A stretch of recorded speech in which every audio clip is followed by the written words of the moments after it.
Hey guys, and welcome back to another YouTube video. In this video, we'll be going through the cash cows for round 5 of the AFLW fantasy season. Even though I can tell you right now, just looking quickly out there, there's basically none at the moment. None that have really interested me particularly, given that, yeah, there's just some of them are playing their double, etc., and some of them really aren't going to make too much money, I don't think, to be honest with you. I just want to check.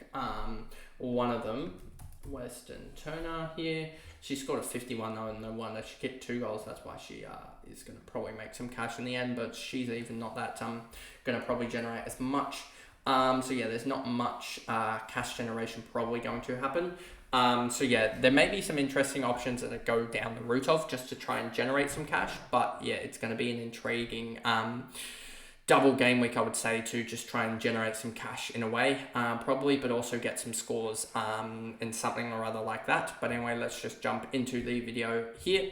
So I'm going to use probably Jaden's and a little bit of flicking back and forth here, just to see. I just want to see what can I do with something like this per se. We'll probably just go Guring here, and that leaves me with 410k, and then I can get even that goodie up to, is there anyone on the double game week here that I can afford? Tripodi, Moody, Dowrick on the double game week, that's not good. Honestly, I could probably do instead of just quickly going through this, instead of that, I can do this instead. Probably Pope here and get some cash that way. And then that will leave me with 825 with Goody out. So we can get rid of Goody there. 165k. And then I can get Schleicher up to 799k. And then people on the double in the defender line. Let's just check. There is like no one. And then I can do this. That might be my trades, actually, just thinking about it. And then I can go Isla Sheeran. That's actually not the worst trades, now thinking about it. And that will leave me that's Guring, Conti, Goody there, that's fine. And then I get Pope here for some cash generation, hopefully. And yeah, so that would be probably my trades in general. There are a couple of trades that I'd look at, but yeah, Pope is probably the one that I'm looking at and just trying to figure out what her role is per se, as I haven't really seen anything regards to Pope here. Not on the CBA, so is she really going to score that well? She does have a 29 break even and is expected across 2 game weeks to go up 171k. So there's probably some cash in there. If I just go to DFS, I'm just trying to find anything here. If I go to, no, this is the men's. I want to go to the women's here, because there isn't many options here with the double game week girls to look at for cash generation. If I go to Pope here, Caitlin Pope, let's just see, has she 31 from 8 games last year at Port Adelaide, and then 23 fantasy points from so yeah, that's 62 she had to end the year at Port Adelaide on a wing roll. She scored like a 40 odd, didn't she? A 55 and 76% TOG. I want to see if that is what's regards to that, but I don't know. Is she in one of the teams that's playing? Yep. So we can actually go to AFLW lineups and just see where is she lined up. Round 5, you can see Brooke in for Levecki. Window Houghton, signed. Pope is there. Was she named on the bench to start round 4? Let's just check this. I probably should have checked this earlier, but anyway. Foley, Levecki, Pope, Wenland.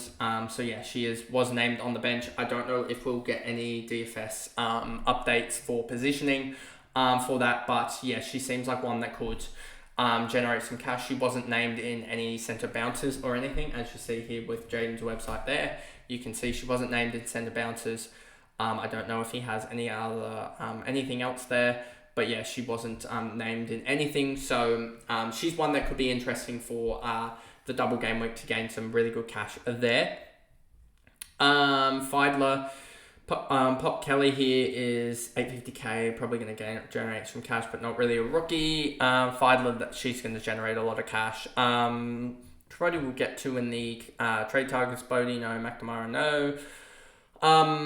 Heidi Woodley, probably just going to, let's actually just check Woodley. I haven't really checked, I can just go here, to be honest with you, with some Bulldogs. Woodley wasn't in any of their CBAs, so I don't think that role is going to hold, to be honest with you. So yeah, I wouldn't be trading her in. Gabby O'Sullivan we'll get to in the trade targets video probably, but then again, she's not on a double. Hamilton, no. I wish you could sort this by like sub 500, sub like 100k bands. Hartwig already had her double, and I don't think her role necessarily holds. And she's not even in, Hartwig isn't even in any of the CBAs. Harkin, Hoskin, no. Simpson, no. See, there's not really much here anyway. And that's pretty much all of the cash, and you can see is probably going to go here. If I just go here, so a lot of the girls had a really poor game week 1. I think both the scores in the game, in the double game week in the first game of the round didn't really help, and then they all just cratered in the second game because their break evens just shot up. Then we go to low break evens. You can see Cronin here, even on out of the double for her, 487k expected to go up a little bit. If we go to Collingwood, what's their CBAs looking like? She's not in the CBAs for there. So if I just go to Cronin here, it probably won't show any of her like stats. You can see there a little bit of, she did pretty well in a couple of her games in the back pocket for in the VFLW, which is a good thing, and then didn't really translate that to AFLW. If I go to this page here and I go to Cronin, you'll see here she scored an 81 in 100% game time against the Bulldogs, so that is definitely interesting, 487k. I just don't know whether she'll necessarily make enough, if she'll make cash in general, given that she's already played her double, but maybe I'm overrating the double a little bit too much. And yeah, I think this way, if Pope can generate some cash, like if she can somehow generate some cash in the next week in her double, against Richmond and Carlton, if she can generate some cash and Huntington doesn't go particularly down. I just want to check what's Huntington's. It's probably like going to be like 80. Okay, 46. That's attainable for Huntington. So if Huntington can start her cash generation again, Pope can generate some cash. They can hopefully in round 6 go up to a double game week girl. But also you got Ramos here, and Ramos is going to be like 50, isn't it? 34. That's attainable. You would expect. Hartle's probably also like 50. I've just almost checked. Yeah, 40. So she's probably not going to make cash. So you can sort of see how all of them are not really going to make cash. Watson 43, and then you've also got Finn here, 51 for Finn. That's going to be tough to get into if she needs to get it both times, given that the big score jumps out of her. The big score has jumped out. Sorry, I think. So that shouldn't be too bad, given that she's got 30s jumping out, or 38 jumping out at the for her double game week, her second double game week break even.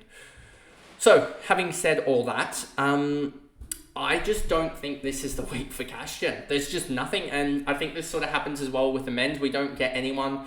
No one really came off and debuted and did really, really well. If you're just looking here, you can sort of see it.